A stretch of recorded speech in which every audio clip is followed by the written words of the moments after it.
Hi and welcome back to my video series teaching your dog to identify their own toy. This is Two Dogs, Two Toys. So we've got both dogs here, both toys, and basically we're going to have a game of fetch. What will happen here is I'll throw out one assigned toy. So the orange one, for instance, which is assigned to Tanchi, I'll throw that out. I will control Akuma while he goes to get it, and then I'll throw Akuma's out and I'll control Tenchi while he goes to get it. Now you're doing this either because you want to, as a preventative to resource guarding, or you want to correct it or protect your dogs against fighting over a toy, or simply because you think it's a pretty good game and you've got a couple of dogs, couple of toys, and you want to be able to play fetch with two dogs, two toys. And so, you know, they're not going after the same toy and you're not having any risks of fights. So there's a range of reasons why you might be doing it. So it's really important that you control these dogs. If I throw this out for Tenchi, I've got to make sure I have control that he doesn't go after it too, and vice versa. Now there's several ways of doing that. I'll do it by voice because mine are trained to recall and they're very highly trained in impulse control. So even stemmed right up, I can get them to do what I want.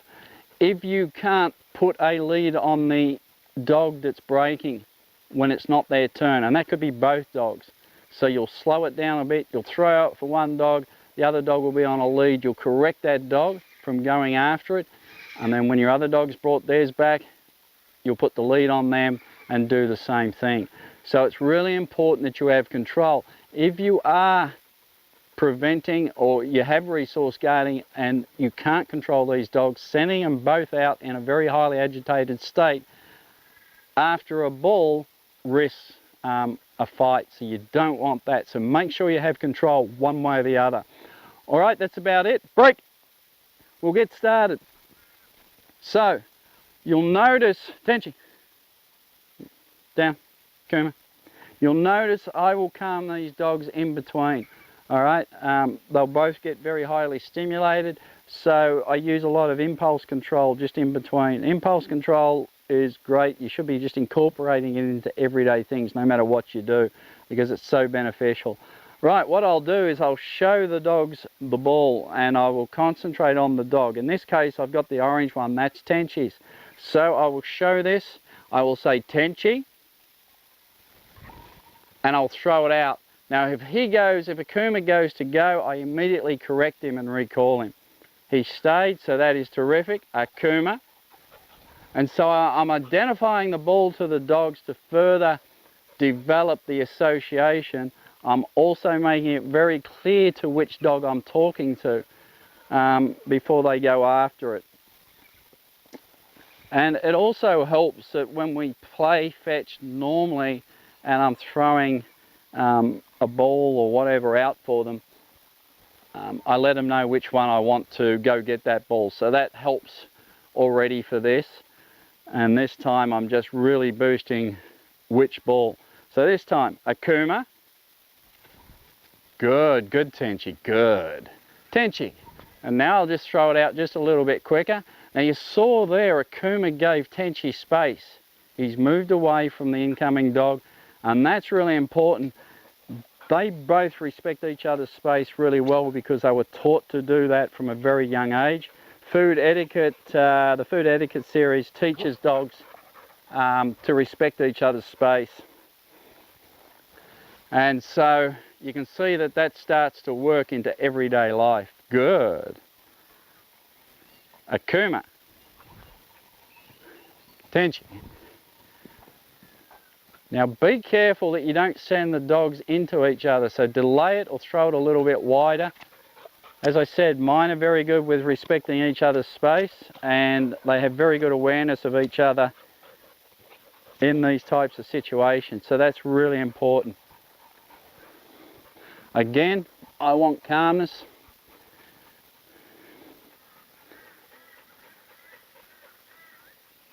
And so I don't want to be throwing it while they're jumping around or anything else. So I want to see calmness. In this case, I just want them to go into a down. They can be standing as long as they're calm. I don't really care. But often I'll just wait until they go into a default down. because technically in the default down they are in an auto stay, so they shouldn't break it anyway. But because they'll get highly stimmed after this, they may do, so that's again with a correction. But if you've got an auto stay, again, this helps accelerate things. You know, this is coming into play right now. Tenchi. So I'm, go. Kuma, no. Down. As you can see there, that's the problem when I'm stopping and taking focus off them to talk to you guys and things like that. The dogs get a little confused about what they should be doing. And so this is good, because you got to see a Kuma break, and the fact that I immediately control him and get him back controlled. Kuma.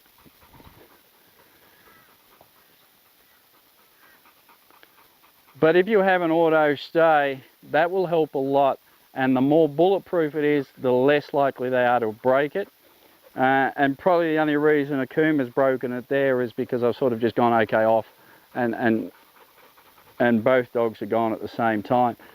But like I said, that's really good. You get to see what I talk about. If one dog breaks, you need to have that ability to stop them and get them settled, so you don't have two dogs going after the one ball.